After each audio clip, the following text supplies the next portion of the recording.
Presiding over a decades-long golden age of peace and prosperity, King Jaehaerys the Conciliator was succeeded by his grandson, Viserys Targaryen, who broke tradition and established precedent to name his sole surviving child, Princess Rhaenyra, heir to the Iron Throne. Yet this decision was undermined when the king's wife died, and he married Otto Hightower, who birthed 3 boys as potential successors. Though Viserys reaffirmed Rhaenyra's place as heir, a rivalry grew between the Blacks for the Targaryen princess and Greens for the Hightower queen, seeking to make her eldest son Aegon the next king. When Viserys died in 129 AC, the Greens usurped the Iron Throne, declaring King Aegon king of Westeros, while on Dragonstone, the Blacks crowned Rhaenyra, beginning the Dance of the Dragon civil war. Winning the support of House Velaryon, the Blacks used their fleet to form a blockade of the capital, cutting off sea trade which deprived the common folk of necessary supplies, thereby turning them against the Greens who held the city but failed to provide for their people. Seeking further allies, the Queen sent her eldest son Jacaerys on successful diplomatic missions to the Vale and North, while her second son Lucerys failed to win over the Stormlands and was killed by Aemond One-Eye in the dance over Shipbreaker Bay. Meanwhile, Rhaenyra's husband, Daemon Targaryen, flew to Harrenhal, where after winning the Battle of the Burning Mill and taking the castle's Stonehenge, the Blacks claimed the Riverlands for the Queen. In the capital, the Hand of the King, Sir Otto Hightower, worked to forge alliances and grow their strength, even reaching out to the Kingdom of the Three Daughters in Essos, a relatively new power in the region formed by the city-states Myr, Tyrosh, and Lys. Possessing a fleet large enough to confront House Velaryon, Sir Otto offered exclusive trade rights to King's Landing and promised to cede control of the Stepstones. Yet the Triarchy was slow to respond, infuriating the king, who dismissed his grandfather to appoint the Lord Commander of his Kingsguard, Sir Criston Cole, as Hand of the King. Far more violent and warlike than his predecessor, Cole marched an army out of the capital, accompanied by Aegon on Sunfire and Aemond on Vhagar, seeking to increase their numbers by conquering the Crownlands before moving on to Harrenhal and the Riverlands. Defeating the houses Rosby, Stokeworth, and Darkland of Duskendale, the campaign culminated in the Battle of Rook's Rest, resulting in the death of Rhaenys Targaryen and her dragon Meleys. Although Aemond and Vhagar emerged unharmed, Sunfire tore a wing while Aegon suffered burns and broken bones, leaving his brother as regent and protector of the realm. Shaken by this loss, the Queen's heir, Prince Jacaerys, named Corlys Velaryon Hand of the Queen, sent their younger children and dragons to safety in the Vale and Pentos, and raised an army of dragon riders through the sowing of the seeds, promising land, riches, and knighthood to anyone, commoner or noble-born, who successfully bonded a dragon and fought for the Blacks.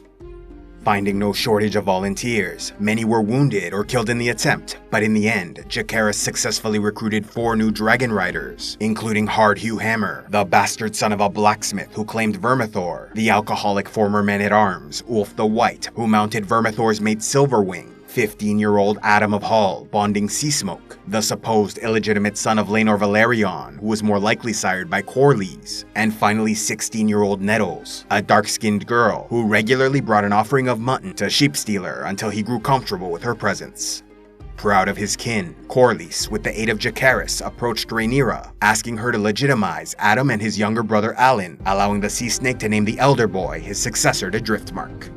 Yet just as the Blacks gained a great advantage in the war, the trees planted by Otto Hightower finally bore fruit when the Triarchy leadership met in Tyrosh and approved the alliance with King Aegon, sending the Lysene Admiral Shakaro Lohar with a fleet of 90 ships to break the Velaryon Blockade. As fate would have it, their fleet approached the capital at the same time Rhaenyra's sons sailed to Pentos, capturing Viserys and his dragon egg, while Aegon mounted a wounded Stormcloud, who despite grievous wounds flew to Dragonstone, ensuring his rider's safety before passing away.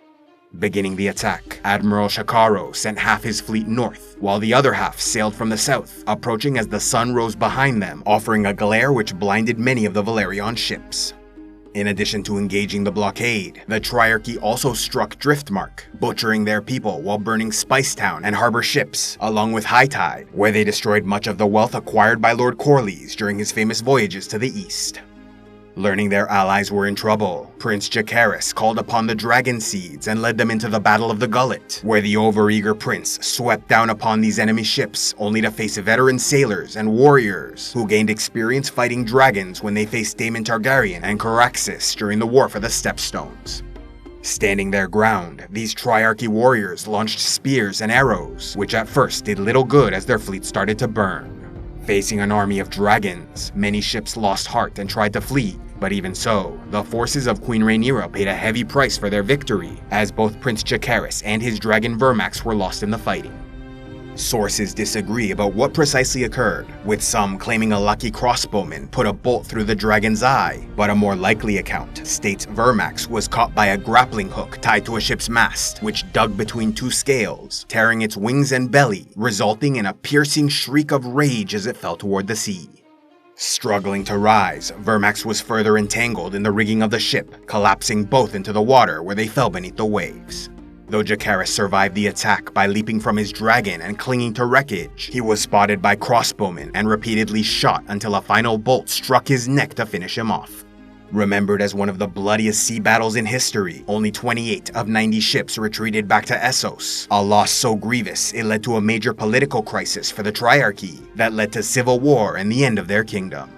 As for House Velaryon, in addition to their suffering on Driftmark, they lost a third of their fleet, which so disturbed Lord Corlys that when offered congratulations for his victory, he replied, "If this be victory, I pray I never win another." Returning to Dragonstone, the Dragonseed Nettles was in tears while Adam sought consolation from Corlys Velaryon. However, Hugh Hammer and Ulf the White grew closer as they celebrated their success, believing they were entitled to greater rewards for their valiant efforts.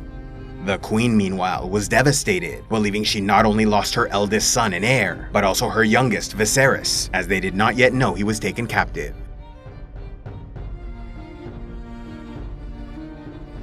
A special thanks to all those who contribute to CivilizationEx, like Sir Bob of the Buoy, Torque Frostbite, Tim, and Z Packwood. If you'd like to help the channel, be sure to give a like, leave a comment, subscribe, and click on the links below, or else go to patreon.com/CivilizationEx, where you can gain early access to videos, vote on future content, and watch the Patreon-only series, Heroes of Lore and Legend.